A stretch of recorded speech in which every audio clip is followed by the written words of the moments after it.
Kalau macam tu, pergi sungai, tangkap buaya. Korang berdua ni datang nak minang anakku ya? Durian, buah durian isinya kecil. Ya pakcik. Oh, kalau macam tu, buah pinang, buah kelapa. Apa kau jawab? Ada monyet, ada babun. Saya tukang kebun. Garuk badan guna sikat. Saya pengarah syarikat. Cukur kepala sampai botak. Anak aku suka ke tak? Buat camping tepi paya. Dia bukannya suka je, malah gila kat saya. Oh, kelapa mawar, kelapa sawit. Kau ada duit? Saya ni kemaru nak berbini. Banyak ni.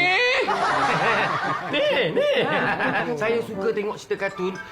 Bila saya boleh pantun? Minum air dalam kolej. Hantarannya 10,000 sebos satu. Boleh? Abu ya Abu Jahal. No hal. Orang kaya memang belagak. Saya pun nak pantun juga.